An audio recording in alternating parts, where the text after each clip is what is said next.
లోక్సభ ఉంటుంది. దీని ఏర్పాటును గురించి రాజ్యాంగంలోని 81 అధికరణ తెలియజేస్తుంది. 81 అధికరణలో తెలియజేసినటువంటి లోక్సభ యొక్క సభ్యుల సంఖ్య ఏ విధంగా నిర్ణయించబడుతుందనేది 82లో పేర్కొన్నారు. 82లో పేర్కొన్నటువంటి 82వ అధికరణ ప్రకారం భారతదేశంలో ప్రతి 10 సంవత్సరాలకు ఒకసారి జరిపేటటువంటి జనాభా లెక్కల సేకరణ జరుగుతుంది. ఈ జనాభా లెక్కల సేకరణ జరిగిన తర్వాత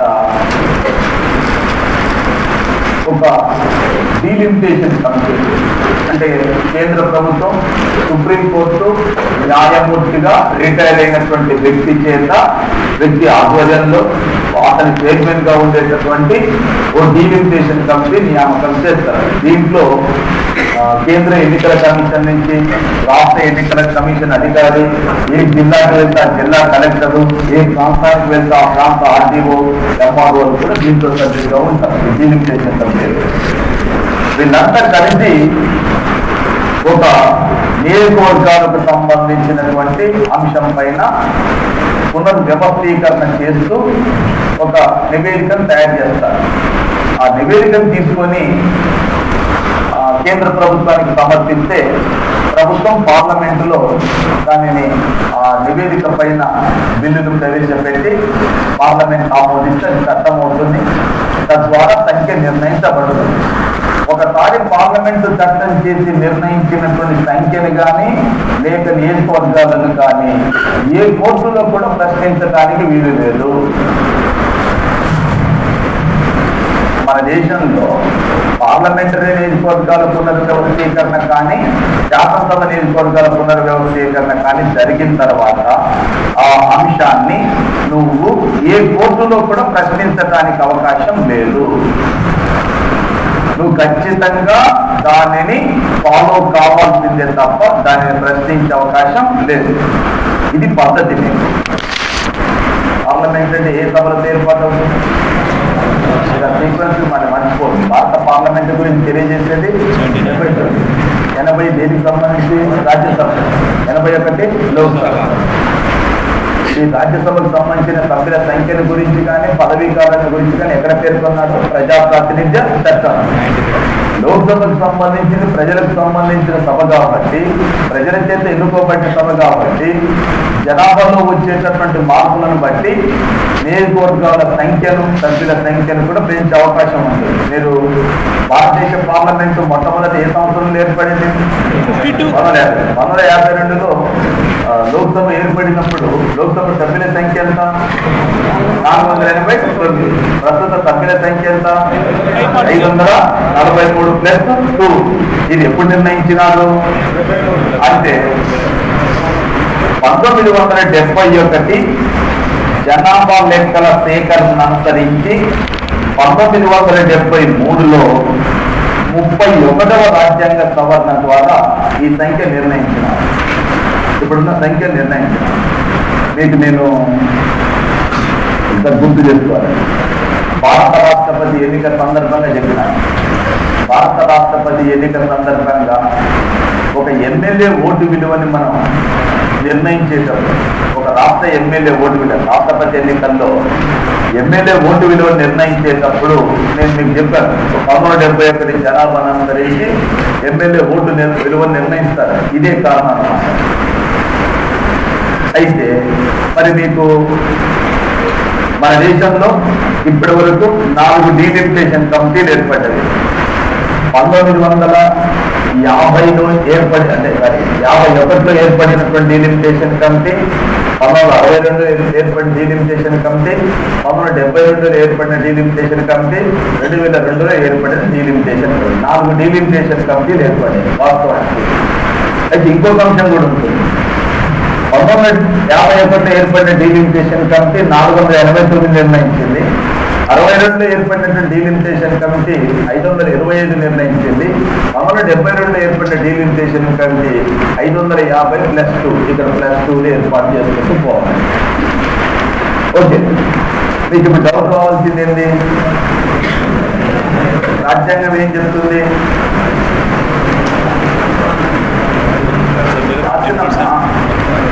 రాజ్యాంగం ఏం చెప్తుంది సంఖ్య గురించి? ప్రతి 10 సంవత్సరాలకు ఒకసారి జనాభా లెక్కల సేకరణ తర్వాత డీలిమిటేషన్ కమిటీని ఏర్పాటు చేస్తే ఆ కమిటీ సమర్పించిన నివేదికను అనుసరించి పార్లమెంటు చట్టం చేసి సంఖ్యను నిర్ణయించింది. ఓకే, మరి సంఖ్య నిర్ణయించేటప్పుడు 2002లో డీలిమిటేషన్ కమిటీ ఏర్పడింది, పనిచేసింది, కానీ సంఖ్యలో మార్పు రాలేదు. అంతే కదా, వచ్చిందా రాలేదా? ఎందుకు అంటే 1971 జనాభా లెక్కలను అనుసరించి సేకరణ అనుసరించి 1973లో పార్లమెంటు గరిష్ట సభ్యుల సంఖ్యగా ఎంత నిర్ణయించినారు? 550+2 నిర్ణయించినారు. ఈ నిర్ణయించేటప్పుడు ఏం చేసినామంటే, ఇక్కడ కూడా మీకు ఐడియా ఉండాలి, ఈ నిర్ణయించేటప్పుడు ఈ రాష్ట్రాలకు 530, బి కేంద్ర పాలిత ప్రాంతాలకు 20, ఇద్దరు ఆంగ్లో ఇండియన్స్. ఇది సంఖ్య నిర్ణయించింది. ఇప్పుడు ఈ రాష్ట్రాల నుంచి ఎన్నుకోబడిన సభ్యుల సంఖ్య కరెక్టే ఉంది, కానీ కేంద్రపాలిత ప్రాంతాలకు 20 మంది ప్రాతినిధ్యం వహించాలి. ప్రస్తుతం పరిస్థితి ఏంటంటే, కేంద్రపాలిత ప్రాంతాలు ఒక ఢిల్లీ నుంచి 7 ఎన్నుకోబడుతున్నారు. మిగిలిన 6 కేంద్రపాలిత ప్రాంతాలు ఏవైతున్నాయో ఈ 6 కేంద్రపాలిత ప్రాంతాల నుంచి 6 ఎన్నుకోబడుతున్నారు. పాండిచ్చేరి నుంచి ఒకరు, లక్షద్వీప్ నుంచి ఒకరు, అండమాన్ నికోబార్ దీవ్ నుంచి ఒకరు, చండీగఢ్ నుంచి ఒకరు, డయ్యూ డామన్ నుంచి ఒకరు, దాద్రా నగర్ హవేలీ నుంచి ఒకరు, మొత్తం కలిసి ఎంతమంది ఎన్నుకోబడుతున్నారు? 6. ఢిల్లీ నుంచి 7. కాబట్టి వీళ్ళు ఎంతమంది అవుతారు? 13. 530 + 13 ఎంత? ఇదన్నమాట పరిస్థితి. అర్థమైంది కదా? ఎప్పుడు నిర్ణయించినారు ఇది? 1973లో. ఓకే, ఎన్నో రాజ్యాంగ సవరణ ద్వారా? 31 ద్వారా 71 జనాభా లెక్కలను ఆధారం చేసుకొని 73లో నిర్ణయించినారు. అయితే 1976లో శ్రీమతి ఇందిరాగాంధీ ఏం చేసిందంటే 42వ రాజ్యాంగ సవరణ చేసి, ఇప్పుడు ఈ సంఖ్య నిర్ణయించిన సంఖ్య ఉంది కదా, దీనిని 25 సంవత్సరాల పాటు ఎలాంటి సవరణ లేకుండా చేసింది. ఎన్నో రాజ్యాంగ సవరణ ద్వారా? 40. అంటే వాస్తవానికి ఇప్పుడు నిర్ణయించబడింది ఎప్పుడు? 76లో. ఏం చేయొద్దని? మార్చొద్దని. ఎన్ని సంవత్సరాలు? 25. అంటే ఎప్పుడు మార్చాలి? 2001లో దీన్ని మార్చాల్సిన సమయం ఎప్పుడైతే వచ్చిందో అప్పుడు వాజ్పేయి ప్రభుత్వం, ఎన్డీఏ ప్రభుత్వం ఏం చేసిందంటే 84వ సవరణ చేసింది. 84వ సవరణ చేసి మళ్ళీ ఒక 25 సంవత్సరాలు, అంటే 2001 నుంచి 2026 వరకు కూడా మార్చడానికి వెళ్ళేట్టుగా చేసింది. 2026 కూడా మారదు. టెక్నికల్ గా అంతే. ఆ టెక్నికల్ గా కూడా 2026 ఏమని చెప్తున్నారు?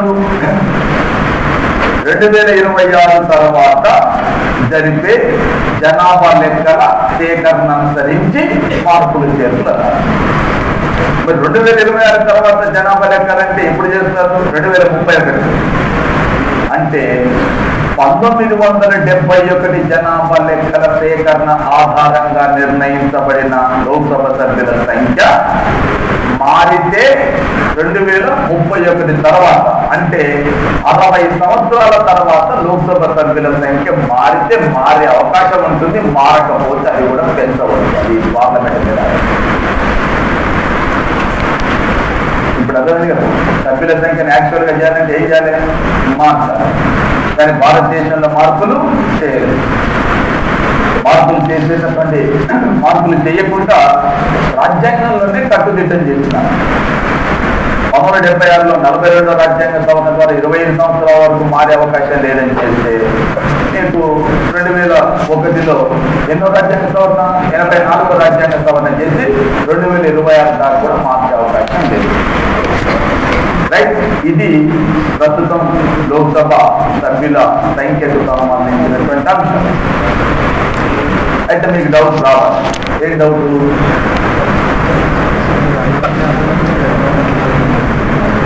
ఎక్కడైతే రావాలి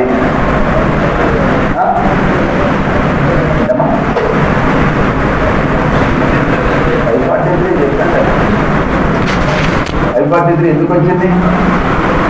గరిష్ట సభ్యుల సంఖ్య ఎంత నిర్ణయించింది? 550 ప్లస్ 2 ఎలా?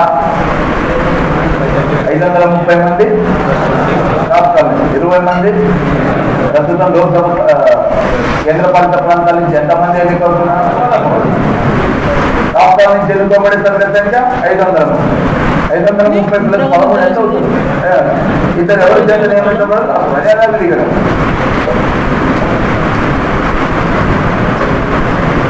ఈ డౌట్ కావాల్సింది అంశం వేరే.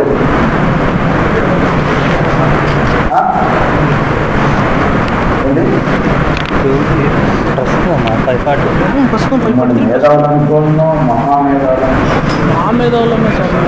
రాసి పెట్టింది కూడా మీరు ఆలోచన చేసి ప్రశ్నించట్లేదంటే మీరు ఆలోచించలేదని. సరే ఎందుకు 2002 రాసినారని అడిగితే చాలు. 2002 డీలిమిటేషన్ కమిటీ 4వసారి ఏర్పాటు చేసినారు. జస్టిస్ కులదీప్ సింగ్ నేతృత్వంలో ఓ డీలిమిటేషన్ కమిటీని ఏర్పాటు చేసినారు. కుల్దీప్ సింగ్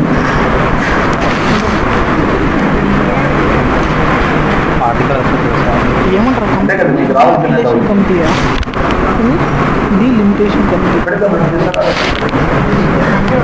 ఇప్పటికైనా వచ్చిందా లేదా? ఎందుకే కాకపోతే సంతోషం, వస్తే మరి. మేము ఎప్పుడు యూనివర్సిటీలో ఉన్నప్పుడు రూమ్ల మీద బోర్డు రాసి పెట్టేవారు. More study, more computer, more study, more confusion. Less study, less confusion. If there is no study, no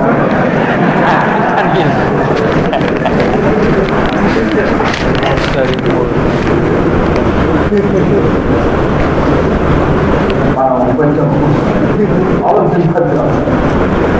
computer అంటే ఎందుకు చెప్తున్నాం సార్ మమ్మల్ని అవసరంగా అనుకుంటే నేను చెప్పేది ఉంటుంది.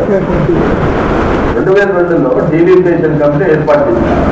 సంఖ్యలో మార్పు చేయనప్పుడు డీలిమిటేషన్ కమిటీని ఎందుకు ఏర్పాటు చేసినారు అంటే భారతదేశంలో ఈ నియోజకవర్గాలు ఏవైతే ఉన్నాయో, పార్లమెంటు నియోజకవర్గాలు ఏవైతే ఉన్నాయో, ఇవన్నీ కూడా అన్ఈక్వల్ ఓటర్స్ ఉన్నారు. అన్ఈక్వల్గా ఢిల్లీలోనే చాందిని చౌక్ నియోజకవర్గంలో ఉండే ఓటర్ల సంఖ్య 4,80,000, ఆల్మోస్ట్ 5 లక్షలు ఉంది. ఔటర్ ఢిల్లీ నియోజకవర్గం యొక్క ఓటర్ల సంఖ్య 33.5 లక్షలు ఉంది. ఇప్పుడు ఈ పునర్వ్యవస్థీకరణ జరిగిందని చెప్తున్నా, ఇది జరగక ముందు సంగతి నేను చెప్పేది ఉంటే ఔటర్ ఢిల్లీ మొత్తం ప్రపంచంలో ఉండేటటువంటి అన్ని పార్లమెంటరీ నియోజకవర్గాల్లో కూడా అతిపెద్ద ఔటర్ ఢిల్లీ. మొత్తం టోటల్ గా ప్రపంచంలో ఉండేటటువంటి పార్లమెంటరీ నియోజకవర్గం అతిపెద్దది 33.5 లక్షలు. అంటే ఇప్పుడు ఈశాన్య రాష్ట్రాలు ఉన్నాయి కదా, ఆ రాష్ట్రాలలో ఒక పెద్ద రాష్ట్రం, ఈశాన్య రాష్ట్రాలలో కూడా పెద్ద రాష్ట్రం జనాభాది ఒక నియోజకవర్గంలో. అయితే ఇది ఎందుకు చెప్తున్నానంటే హైదరాబాద్లో మహారాజ్ గంజ్ ఇంతకుముందు ముఖేష్ గౌడ్ ప్రాతినిధ్యం వహించిన ఎమ్మెల్యే కాన్స్టిట్యున్సీలో 84,000 ఓట్లు ఉండేది. పి జనార్దన్ రెడ్డి ప్రాతినిధ్యం వహించిన ఖైరతాబాద్ నియోజకవర్గం యొక్క ఓటర్ల సంఖ్య 6,70,000. ఇప్పుడు ఆ ఖైరతాబాద్ని విభజిస్తే 5 నియోజకవర్గాలు విభజిస్తే దాంట్లోనే అన్ని పునర్వ్యవస్థీకరణ చేస్తే సంఖ్య మారదు. ఏం మారుతుంది? భౌగోళిక పరమైనటువంటి నియోజకవర్గాల యొక్క భౌగోళిక పరమైన మార్పులు వస్తాయి. మార్పు రావడంతో ఒక నియోజకవర్గంలోనేమో 1,00,000 లోపు, ఇంకో నియోజకవర్గంలో 6 లక్షలు అట్లా ఉండదు. ఈ భిన్నత్వంలో దీన్ని అంటే మార్చాలన్న ఉద్దేశంతో మార్పులు చేయడం జరిగింది. ఫస్ట్ థింగ్ అర్థమైంది. ఇది ఒకటి. రెండో అంశం ఏంటంటే రాజ్యాంగంలో ఎస్సీ ఎస్టీలకు వారి జనాభా ప్రాతిపదిక పైన రిజర్వేషన్లు కల్పించాలని చెప్పబడింది. రిజర్వేషన్లు కల్పించాలని చెప్పబడితే 1971 నుంచి 2001 వరకు 30 సంవత్సరాల్లో దేశంలో ఎస్టీ జనాభాలో గణనీయమైన మార్పులు. దానికి అనుగుణంగా సభ్యుల సంఖ్యను మార్చాల్సింది. రిజర్వేషన్ల సీట్ల సంఖ్య పెరిగే అవకాశం ఉంది.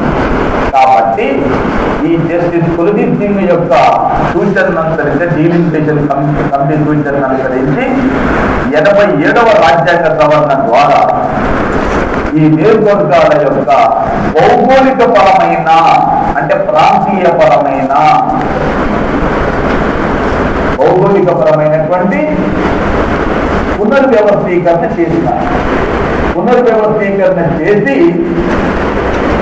ఈ ఓట్ల సంఖ్యలో ఉన్న అన్ఈక్వల్ డిస్ట్రిబ్యూషన్ ని ఆల్మోస్ట్ ఈక్వల్ చేసే ప్రయత్నం చేసినాం. ఇది ఒకటి. రెండోది ఏంటని ఎస్సీ ఎస్టీలకు కల్పించబడే రిజర్వేషన్ల సంఖ్యలో మార్పు తీసుకురావడం జరిగింది. మార్పు అంటే గతంలో ఎస్సీలకు 79 స్థానాలు ఉండేవి, ఇప్పుడు 84 స్థానాలని. గతంలో ఎస్సీలకు 41 స్థానాలు ఉండేవి, ఇప్పుడు 47. అంటే ఆల్మోస్ట్ 11 ఎంపీ సీట్లు ఎస్సీ ఎస్టీలకు రిజర్వేషన్లు పెరిగినాయి. ఇది పెరగాలి అని అంటే వాస్తవానికి ఈ 79-41 ఏ జనాభా లెక్కల సేకరణ అనుసరించి ఆనాడు రిజర్వేషన్ నిర్ణయించిన 71. ఇప్పుడు 2001కి వచ్చేసరికి ఏమైంది? జనాభాలో మార్పు వచ్చింది. అందువలన ఇప్పుడు ఏ జనాభా లెక్కలను ఆధారం చేసుకొని రిజర్వేషన్ నిర్ణయించాలి? 2001. దానికోసం రాజ్యాంగ సవరణ చేయాల్సి వచ్చింది. ఈ సీట్ల విషయంలో కూడా దీనికోసం అంటే మార్పు చేయాల్సి వచ్చింది. ఈ మొత్తం పునర్వ్యవస్థీకరణ జరిగిన తర్వాత ప్రస్తుతం భారతదేశంలో భౌగోళికంగా వైశాల్య విషయంలో అతి పెద్ద పార్లమెంటరీ నియోజకవర్గం ఏదయ్యా అంటే ప్రస్తుతం భారతదేశంలో అతి పెద్ద వైశాల్యం కలిగినటువంటి పార్లమెంటరీ నియోజకవర్గం ఏంటిది? లడాక్. రెండవది రాజస్థాన్ లో ఉన్నటువంటి బార్మర్. రాజస్థాన్ లో ఉన్నటువంటి బార్మర్ ఏదైతే ఉందో ఇవి అతి పెద్ద నియోజకవర్గాలు. కాగా వైశాల్యం రీత్యా అతి చిన్న నియోజకవర్గం ఏంటంటే వాయువ్య ముంబై. దక్షిణ వాయువ్య ముంబై, వెస్టర్న్ వాయువ్య ముంబై, పశ్చిమ వాయువ్య ముంబై. ఈ రెండు కూడా నేను చెప్పేది ఓటర్లు కాదు, వైశాల్యం. ఓకే, వైశాల్యం రీత్యా మరి ఓటర్ల రీత్యా అతిపెద్ద నియోజకవర్గం ఉత్తరప్రదేశ్ లో ఉన్నటువంటి ఉన్నావో లేవో ఉన్నావు. రెండవది మల్కాజ్గిరి, మన హైదరాబాద్ లో ఉన్నటువంటి మల్కాజ్గిరి నియోజకవర్గం రెండవది. అతి తక్కువ ఓటర్లు కలిగినటువంటి కేవలం 48,000 మాత్రమే ఓటర్లు కలిగిన నియోజకవర్గం లక్షద్వీప్. అతి చిన్న నియోజకవర్గం ఓటర్ల రీత్యా. ఇది 2001 జనాభా లెక్కల సేకరణ అనుసరించి 87వ రాజ్యాంగ సవరణ ద్వారా నియోజకవర్గాల పునర్వ్యవస్థీకరణ చేసినప్పుడు భౌగోళిక రీత్యా పునర్వ్యవస్థ. ఇంతకుముందు హైదరాబాద్ లో పార్లమెంట్ నియోజకవర్గాలు ఎన్ని ఉండేవి? 2 ఉండేది, హైదరాబాద్, సికింద్రాబాద్. 3ది ఏమొచ్చింది ఇప్పుడు? మల్కాజ్గిరి వచ్చింది, సిద్దిపేట ఎగిరిపోయింది. అంటే నీకు సంఖ్యలో మార్పు రాదు, సంఖ్యలో మార్పు వచ్చే అవకాశం లేదు. రాజ్యాంగం చెప్పింది ఏమని ఎప్పటిదాకా సాధించాం? సంఖ్యలో మార్పు, భౌగోళికంగా మార్పులు చేస్తాం. అర్థమైంది కదా? ఇది అంశము. ఇకపోతే దీంట్లో మీరు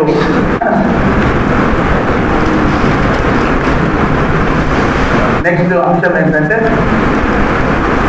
సంఖ్య ఎలా నిర్ణయించబడుతుందో చెప్పినాము, ఎవరు నిర్ణయిస్తారో చెప్పినాము. దీని ప్రకారం భారత రాజ్యాంగంలో ఉన్నటువంటి 331 అధికారులను అనుసరించి ఇద్దరు ఆంగ్లో ఇండియన్లను కూడా నియమించుకునేటటువంటి అధికారం భారత రాష్ట్రపతికి కల్పించబడింది. భారత రాష్ట్రపతి ఎంతమంది ఆంగ్లేయులు నియమించవచ్చు? Anglo Indian నియమించాలనుందా? నియమించవచ్చు. చాలా స్పష్టంగా ఉంటుంది. If the president of India satisfied that the Anglo-Indian community has not represented adequately, then the President of India can nominate not more than 2 members to the lower house of the parliament from the Anglo-Indian community. లోక్సభలో Anglo ఇండియన్లకు సరైన ప్రాతినిధ్యం కల్పించబడలేదు అని భారత రాష్ట్రపతి సంతృప్తి చెందినట్లయితే ఇద్దరు సభ్యులకు మించకుండా భారత రాష్ట్రపతి లోక్సభకి ఆంగ్లో ఇండియన్లను నియామకం చెయ్యవద్దు. చెయ్యాలి అని కాదు, చెయ్యవద్దు అంతే. ఓకే, అలా ప్రస్తుతం మరి లోక్సభలో ఉండేటటువంటి ఆంగ్లో ఇండియన్లు ఎవరు అంటే, ఒకటి Charles dais,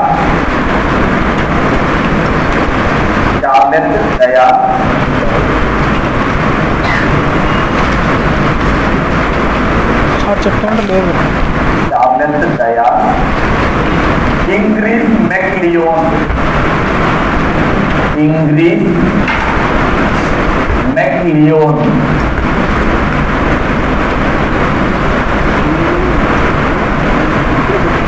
Charles Dias, Ingrid మెక్లియోన్.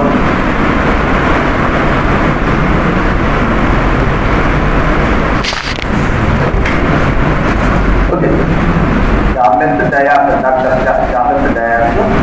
రెండోది ఇంగ్రీస్ మెక్లియోన్. ఓకేనా? ఎవరు నియమిస్తారు వీరిని? భారత రాష్ట్రపతి. ఎప్పుడు నియమిస్తారు? ఆ కమ్యూనిటీకి సరైన ప్రాతినిధ్యం లభించలేదని భావించారు. ఎన్నో అధికారుల ప్రకారం 331 అధికారం. ఎస్టీలకు లోక్సభలో నియోజకవర్గాలను రిజర్వ్ చేసేటటువంటి స్థానాలను రిజర్వేషన్ చేసేటటువంటి అధికరణ 330.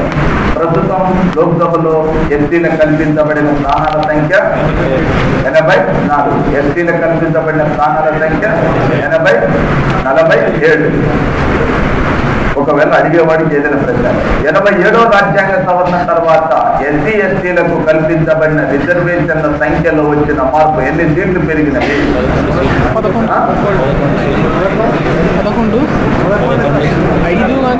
5 ఆరు 11 సీట్లు. 89 నుంచి 84 అంటే ఎన్ని?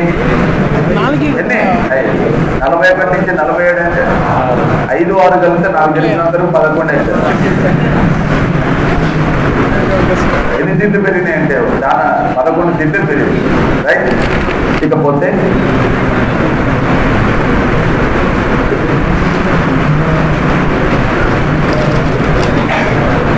ఈ లోక్సభ స్థానాలకు సంబంధించి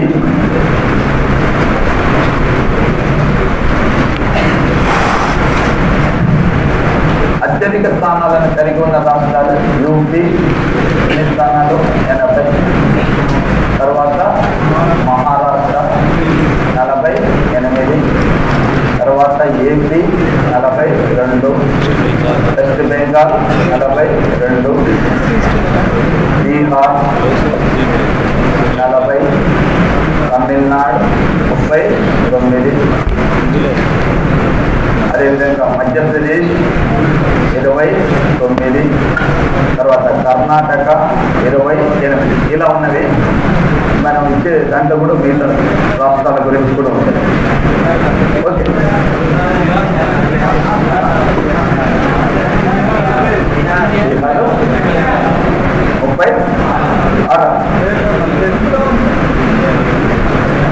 తప్పది.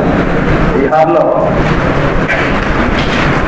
వినండి, బీహార్లో మొత్తం 54 మంది సభ్యులు.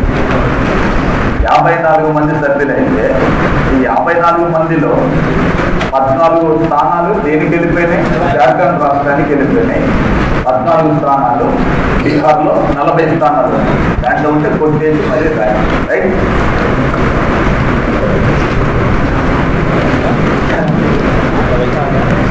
ఇది అత్యధిక స్థానాలను కలిగి ఉన్న రాష్ట్రాలు. మరి అతి తక్కువ స్థానాలను కలిగి ఉన్న రాష్ట్రాలు సిక్కిం ఎంతమంది? 1. 2 మిజోరాం ఎంతమంది? 1. 3 నాగాలాండ్ ఎంతమంది? 1. ఈ 1 స్థానాలను కలిగి ఉన్న రాష్ట్రాల సంఖ్య ఎంతంటే 3. మిగిలినటువంటి ఈశాన్య రాష్ట్రాలు అయినటువంటి ఏంటివి అంటే మణిపూర్ కానీ, లేక త్రిపుర కానీ, లేక మేఘాలయ కానీ, లేక అరుణాచల్ ప్రదేశ్ కానీ, ఓకే, గోవా. ఈ అన్ని రాష్ట్రాల్లో కూడా ఎన్ని ఉన్నాయి? 2, 2, 2, 2. ఓకే, ఇది స్థానాల సంఖ్య. ఇకపోతే మీకు ఇలాంటివి అడిగేటప్పుడు ఒక చిన్న సమస్య ఉన్నది. ఓల్డ్ బుక్స్ లో మారకుండా ఉన్న అంశాలు ఉన్నాయి. యాక్చువల్గా ఇంతకుముందు బీహార్లో ఎంతమంది ఉండేది? 54 మంది. 54 స్థానాల నుంచి ఇప్పుడు 40కి వచ్చింది. కాబట్టి 2వ స్థానంలోకి ఏ రాష్ట్రం వెళ్ళిపోయింది? మహారాష్ట్ర. ఇంతకుముందు ఏది ఉండేది? బీహార్. అలాగే మన రాష్ట్రం తర్వాత లేదా పశ్చిమ బెంగాల్ తర్వాత ఏ రాష్ట్రం వచ్చేది అంటే మధ్యప్రదేశ్. ఎందుకని? 40 స్థానాలు. 40 స్థానాలలో ఛత్తీస్గఢ్కు 11 స్థానాలు వెళ్ళిపోయినాయి. కాబట్టి ఇప్పుడు మధ్యప్రదేశ్ నుంచి ఎన్నుకోబడుతున్న స్థానాల సంఖ్య 29. ఈ మార్పులు ఉన్నాయి. కాబట్టి అప్పుడప్పుడు ఉత్తరప్రదేశ్ తర్వాత అత్యధిక లోక్సభ స్థానాలను కలిగి ఉన్న రాష్ట్రాల క్రమాన్ని తెలపండి అంటారు. అత్యధిక. అందుకోసం మీకు సంఖ్య పైన ఒక క్లారిటీ ఖచ్చితంగా ఉండాలి. సంఖ్యకు సంబంధించిన దాంట్లో క్లారిటీ అనేటటువంటిది తప్పనిసరిగా ఉండాలి. అది రాజ్యసభ స్థానాలు కావచ్చు, లోక్సభ స్థానాలు కావచ్చు. రైట్.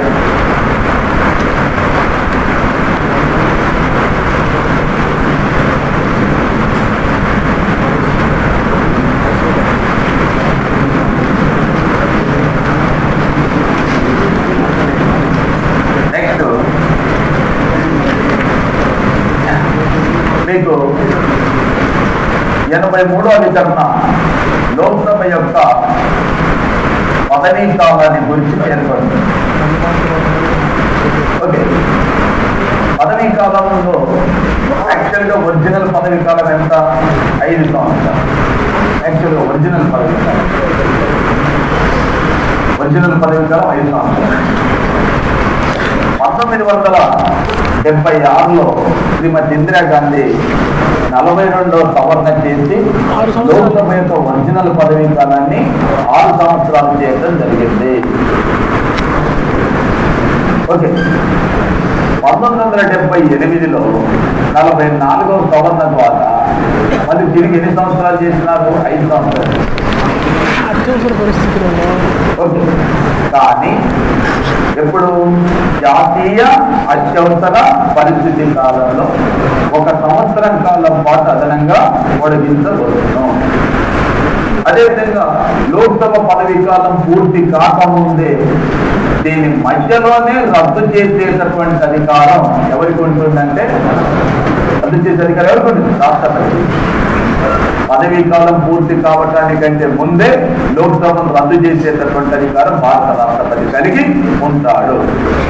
ఓకే, సో మీకు ఇప్పుడు లోక్సభ దాని సభ్యుల సంఖ్య ఏ విధంగా పరిణామం చెందుతూ వచ్చింది, ఏ ఏ రాష్ట్రాలకు ఎలా ప్రాతినిధ్యం కల్పించబడింది, ప్రస్తుతం ఉన్నటువంటి సభ్యుల సంఖ్య ఎప్పుడు నిర్ణయించబడింది, ఏ రాజ్యాంగ సవరణ ద్వారా దీన్ని మార్చకుండా మార్పు చేస్తున్నారు, ఎప్పటి వరకు ఇది మార్చే అవకాశం లేదు, మారిస్తే ఎలా మారుస్తారు, ఇప్పటి వరకు వచ్చినటువంటి మార్పులు ఏంటివి, ఇలాంటి అంశాలన్నీ కూడా.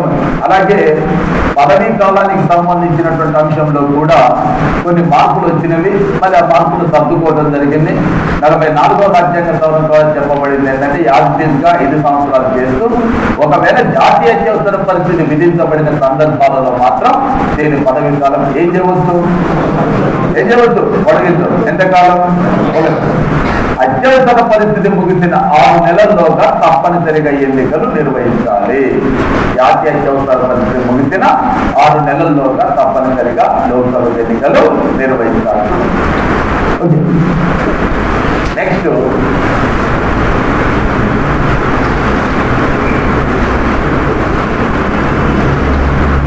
ఇక్కడ మనకు అర్హతల గురించి పేర్కొన్నాం. ఎన్నో అధికరణలో 84లో అర్హతల గురించి పేర్కొనేటప్పుడు ఫస్ట్ ఆఫ్ ఆల్ అన్ని చోట్ల ఉన్నట్టే భారతీయ పౌరులై ఉండాలి. 2, వయస్సు విషయానికి వచ్చినప్పుడు లోక్సభ అయితే ఎన్ని సంవత్సరాలు? 25 సంవత్సరాలు. రాజ్యసభ అయితే ఎన్ని సంవత్సరాలు? 30 సంవత్సరాలుగా నిర్ణయించడం జరిగింది. వీటితో పాటు పార్లమెంటుకు పోటీ చేసేటటువంటి అభ్యర్థులు ఎవరైనా సరే కేంద్ర, రాష్ట్ర, ఇతర ప్రభుత్వంలో ఆదాయాన్ని ఇచ్చే ఉద్యోగాన్ని చేసేవాడై ఉండరాదు. అదేవిధంగా లోక్సభకు కానీ రాజ్యసభకు కానీ పోటీ చేసేటటువంటి అభ్యర్థులు సాధారణ అభ్యర్థులైతే 25,000 డిపాజిట్ చెల్లించాలి. ఒకవేళ ఎస్సీ అభ్యర్థులైతే 12,500 డిపాజిట్ చెల్లించాలి. ఇక దీంతో పాటు చెప్పబడినటువంటి ఇతర అంశాలు ఏ అభ్యర్థైనా అంటే లోక్సభ కానీ రాజ్యసభ రెండింటికి వర్తిస్తాయి. ఎందుకని అంటే మీకు ఇంతకుముందు చెప్పాను అనుకుంటే అది రాజ్యసభ 2002లో ఈ ప్రజాప్రాతినిధ్య చట్టంలో సవరణ చేసి రాజ్యసభకు పోటీ చేసే వాళ్ళకి లోక్సభకు పోటీ చేసే వాళ్ళకి ఒక తేడా ఏంటంటే రాజ్యసభకు పోటీ చేసేటటువంటి అభ్యర్థి ఏ రాష్ట్రం నుంచి పోటీ చేస్తున్నాడో ఆ రాష్ట్రంలో ఓటర్గా నమోదై అక్కడ స్థిర నివాసం ఉంటున్నట్టుగా సర్టిఫికెట్ ఇవ్వాలి. ఇప్పుడు దాన్ని ఏం చేసినారు? రద్దు చేసినారు, తీసేసినారు. నివాస స్థల సర్టిఫికెట్ అవసరం లేదు, డొమిసైల్ సర్టిఫికెట్ అవసరం లేదు. కాబట్టి ఒక వ్యక్తి ఈ దేశంలో ఎక్కడి నుంచైనా పోటీ చేసేటటువంటి అవకాశం కల్పింపబడింది. కాబట్టి ఇప్పుడు నీకు ఇద్దరి మధ్యన ఉండేటటువంటి తేడా ఏం లేదు. దీనిపైన నిఖిల్ చక్రవర్తి, జస్టిస్ కుల్దీప్ నయ్యర్ అనేటటువంటి వాళ్ళు సుప్రీంకోర్టులో పిటిషన్ వేసినారు. ఇది ఎట్లా ఉంటుంది రాష్ట్రాలకు ప్రాతినిధ్యం వహించే సభ కదా అంటే సుప్రీంకోర్టు ఇది పెద్ద సమస్య ఏం కాదు, ఎన్నిక కావచ్చు, లోక్సభకు రాజ్యసభలకు మధ్యన ఉండే తేడా ఏమి లేదు కాబట్టి ఆ ఎన్నిక అవకాశం ఉందని చెప్పి సుప్రీంకోర్టు తీర్పునిచ్చింది. కాబట్టి ఇప్పుడు ఎవరైనా కూడా ఆ ఎన్నిక అయ్యేటటువంటి అవకాశం ఉంటుంది. ఇకపోతే ఇక్కడ మిగతా అంశాలన్నీ కూడా మతి సింసం లేని వాడే ఉండాలి అంతే కదా. పైన భారతీయ పౌరుడై ఉండాలి, 25 సంవత్సరాల వయసు కలిగిన వాడై ఉండాలి, మధ్యస్థం లేని వాడై అయినా ఉండాలి, దివాలా తీసిన వాడై ఉండరాదు, 2 సంవత్సరాల కఠిన కారాగార శిక్ష విధింపబడిన వ్యక్తి ఉండరాదు, 25% ప్రభుత్వ పెట్టుబడులను కలిగిన సంస్థలో డైరెక్టర్ స్థాయిలో పనిచేసే వ్యక్తి ఉండరాదు. 25% ప్రభుత్వ పెట్టుబడులను కలిగిన సంస్థ అంటే ఆ సంస్థలో డైరెక్టర్ స్థాయిలో పనిచేసేటటువంటి వ్యక్తి ఉండరాదు. అలాగే ఎన్నికల కమిషన్ చేత అనర్హుడుగా